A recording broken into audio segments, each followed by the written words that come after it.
Good morning বন্ধুরা, তোমরা কেমন আছো? আশা করি তোমরা সবাই ভালো আছো।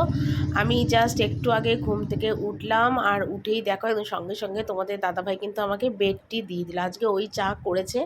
আমার উঠতে আজকে একটু দেরি হয়ে গেছে, মানে এই সকালবেলায় ঘুম থেকে একদম উঠতে ইচ্ছা করছিল না। তো ও চা দিল, আমার চা খাচ্ছি দেখো, লিকার চা, একটু মেরি বিস্কুট আর সাথে একটা ক্রিম বিস্কুট নিয়েছি। আর এই ক্রিম বিস্কুটটা না আমি খেতে অনেক ভালোবাসি, ভীষণ ভালো লাগে।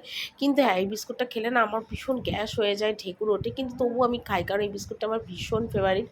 তো গরম গরম চা খাচ্ছি কারণ শরীরে দেখছি ঘুমের রেশ কাটছে না, বেশ এনার্জি লাগছে না। তো ভাবলাম কি যে আগে ও মানে চা বিস্কুটটা খেয়ে নিই। আর বাইরে ভীষণ গাড়ি ঘোড়ার আওয়াজ হচ্ছিল, তো সেই জন্য ভয়েস ওভারই দিচ্ছি। আর এমনিতে তোমাদের সাথে কোনো কথা বললাম না আর কি। তো তারপরে দেখো এখানে চা বিস্কুট খেয়ে শরীরে এনার্জি করে একদম সকাল সকাল কাজে হাত দিলাম, বাসি জামা কাপড় ছাড়লাম। আর ছেড়ে দেখো বসার ঘরে এলাম বিছনায় চাদরটা মানে পাততে, পুজোর আগে বিছনায় চাদরটা পেতেছিলাম। তো তারপরে চাদরটা বেশ 7-8 দিন হয়েছিল, নোংরা ছিল। তো কালকে রাত্রি না চাদরটা আমি তুলে দিচ্ছিলাম, কিন্তু কাল রাতে আর টাইম হয়নি বিছনার চাদরটা আমার নতুন করে পাতার। তো সেই জন্য আজকে সকালবেলা উঠে বিছনার চাদরটা পেতে দিচ্ছি। আর বাইরে যা রোদ উঠেছে, বাপ রে বাপ, মানে কি বলবো। মানে কি বলতো, বৃষ্টির আকাশ ছিল, মেঘলা মেঘলা ছিল, তারপর দেখছি না প্রচণ্ড বৃষ্টি হচ্ছে। আর মানে কি বলবো, যাকে তো এখন বিছনার চাদরটা পাচ্ছি। তারপর এখনও বাসন টাসন, বাসি বাসন টাসন সব সিঁড়িতে রয়েছে, সেগুলোকে মাজবো।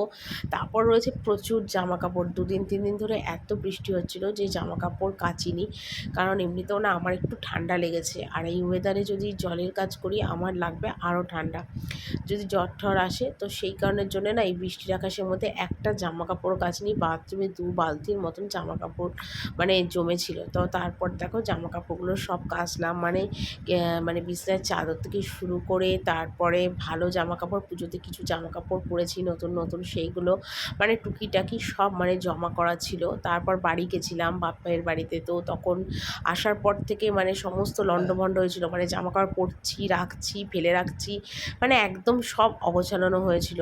মানে কোথাও থেকে কোথাও গেলে এলে না সত্যি মানে একদম অগোছালো হয়ে যায়।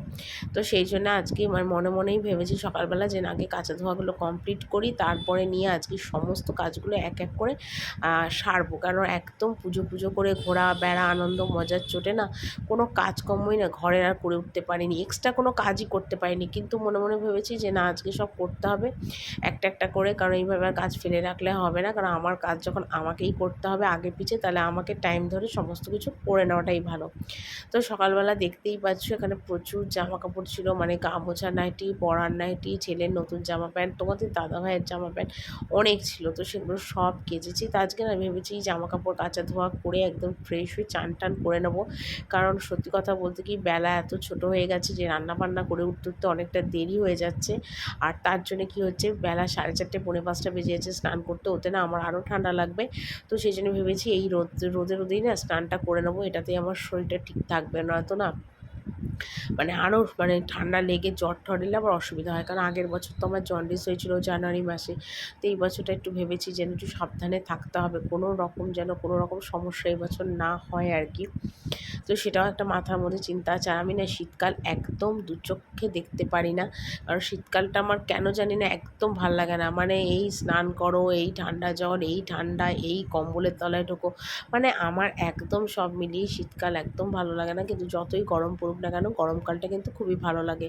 তো ছাদে ভেবেছিলাম সমস্ত জামাকাপড়গুলো মেলবো, তারপর চিন্তা করলাম না ছাদে জামাকাপড় মেলে গেলাম, তারপর যদি মুষলধারে বৃষ্টি আসে আবার রান্না করতে করতে কাজ করতে করতে আবার উপরে এসে এতগুলো জামাকাপড় তুলতে হবে, আবার বারান্দা দিয়ে মেলতে হবে।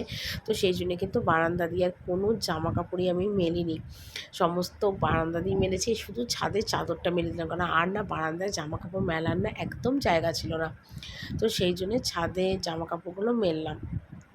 তারপরে ঘরে এলাম, আর ঘরে এসে আজকাল বিছনার চাদর টাদরগুলো একটু চেঞ্জ করব। মানে পুজোর মধ্যে না, সে পুজোর আগে বিছনার চাদরটা চেঞ্জ করেছিলাম, ওষার টোষার সব চেঞ্জ করেছিলাম। তো পুজোর মধ্যে আর কিচ্ছু করে উঠতে পারিনি, মানে এত ঘোরাবেড়া করেছি, এত আনন্দ মজা করেছি যে ঘরের কোনো কাজকর্ম করতেই পারিনি। তবু বাপের বাড়ি গিয়ে 2 দিন আমি তোমাদের কাছে ব্লগ শেয়ার করেছি, কিন্তু বাড়ি আসার পরে আর কিছু করে উঠতে পারিনি। এগুলো কিন্তু সমস্ত মানে পুজোর পরের মানে 2 দিন পর কি 1 দিন পরের ব্লগ হবে। তো এখন আবার দেখো রোজকার মতন শুরু হয়ে গেল, আবার একটা বছর মার প্রতীক্ষা, এটাতেই আবার দিন গুনতে হবে। তো এতদিন তো আনন্দ মজার চোটে কিছুই করতে পারিনি, এবার আবার সংসারে নতুন করে মন দিতে হবে, সংসারে কাজকর্মগুলো ঠিকঠাকভাবে করতে হবে। আবার একটা বছর পর আবার আনন্দ মজা, তাই না?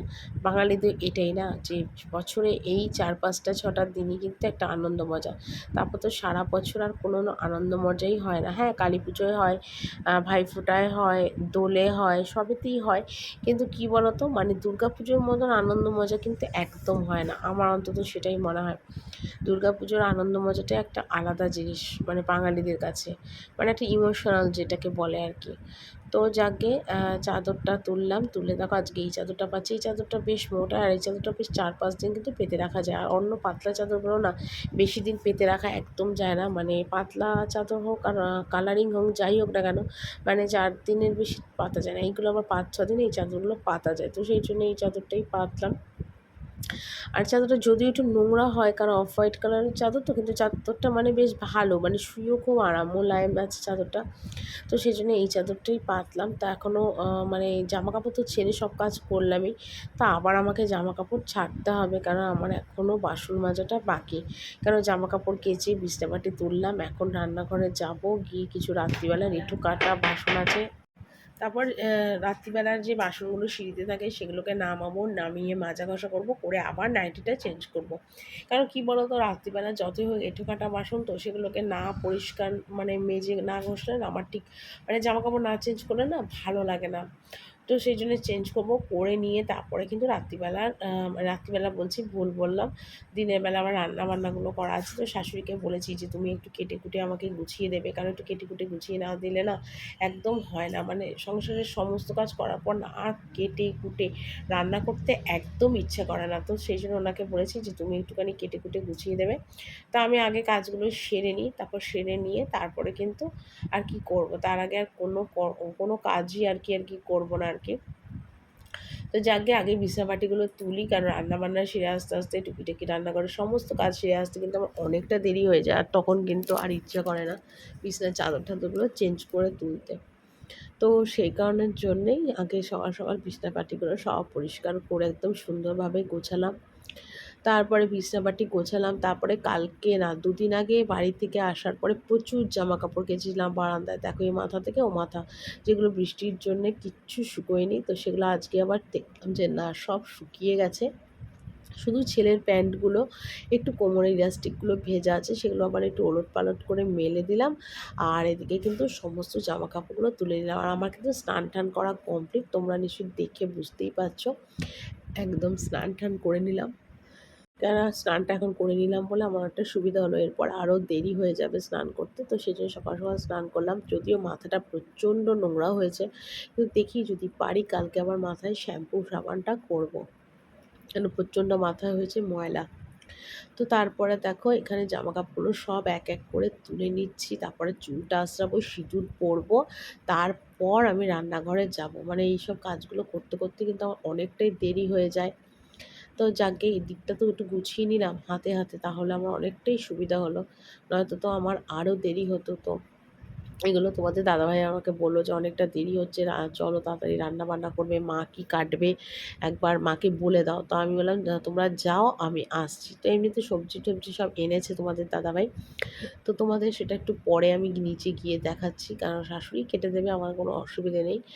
আর এখন আবার এক বালতি যে বিছনার চাদরগুলো তুললাম সেগুলো কিন্তু সমস্ত ভিজিয়ে রেখেছি, যেগুলো কাল কাচবে, শুধু বালিশ মশা দুটো নতুন ছিল বলে আর ভিজিয়ে রাখলাম না, কারণ এটা যদি সার্ফে ভিজিয়ে রাখি না তাহলে রঙটা পুরো নষ্ট হয়ে যাবে, আর এইগুলো কিন্তু শুকনো প্যান্ট, কোমরের দিকগুলো একটু ভেজা, তো সেগুলো একটু ওলট পালট করে মেলে দিচ্ছিলাম।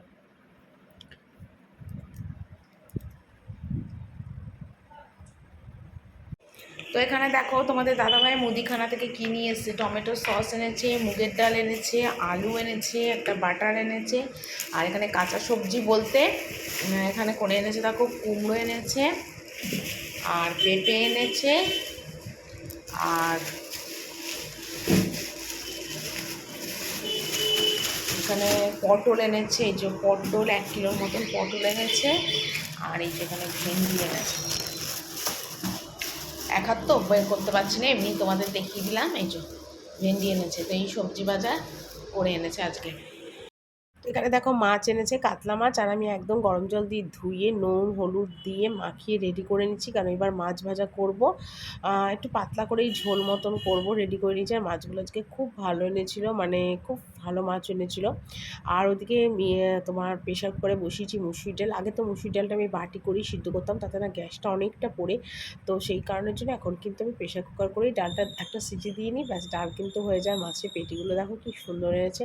আর আমাদের বাড়িতে তো মানে কি বলবো, কাতলা মাছ ছাড়া না কোনো মাছ না কেউ খেতে চায় না, মানে সবাই কাতলা মাছটা খায়। মাঝে সাঝে চিংড়ি মাছটা আনে। আর এখানে দেখো আলু কেটেছি মাছের ঝোলের জন্য, আলু আর বড়ি দিয়ে মাছের ঝোলটা করব প্লেন। আর আমাদের বাড়িতে আলু বড়ির ঝোল খুব ভালো লাগে। তো মাছটা করতে করতে দেখো তোমাদেরকে রান্নাটা দেখিয়ে দিচ্ছি। এখানে কুমড়ো ভেজেছি, ভাত করেছি, আর এখানে দেখো ভেন্ডি ভাজা হয়ে গেছে।